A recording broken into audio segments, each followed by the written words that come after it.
të dy keni diçka të përbashkët. Keni bërë një këngë së fundi, domethënë nga një këngë secili për babain.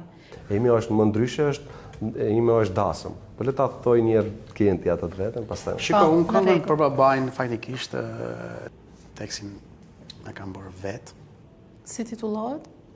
Kënga titullohet Ri dhe pak.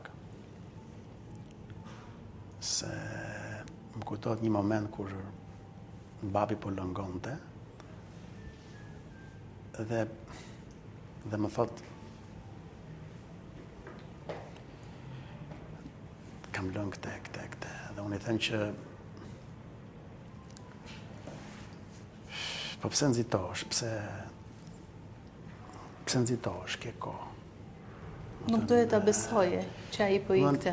E kuptoj. Edhe i them, e rritë pak, i them, pse nxiton, se kam mendjen tek ato.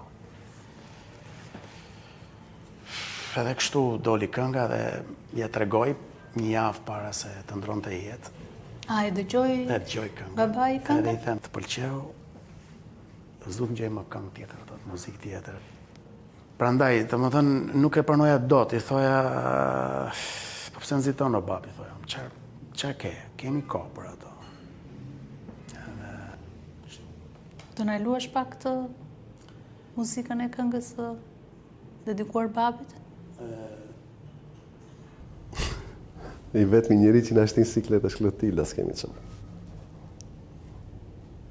A do rish dhe pak me mu, zemrën du me ta dorëzu.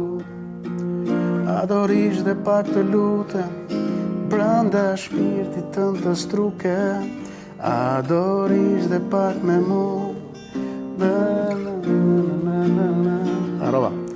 A do rish dhe pak të lutem, brenda shpirtit tënd të struke. Këngë pa parë, shumë e bukur. Shumë e bukur, shumë prekse, më mbushën syt me lot. Edhe Kenti ka një gjë të them, sepse unë nga që e njoh shumë mirë, Kenti kur bën këngë, bën shumë rrallë. Pa që e bën, është i sigurt kur e nxjerr, kur e editon, domethënë është 100% këngë e bukur. Edhe nëse s'është perfeksioniste, patjetër që do jetë e bukur. Këtë se vjen dyshim.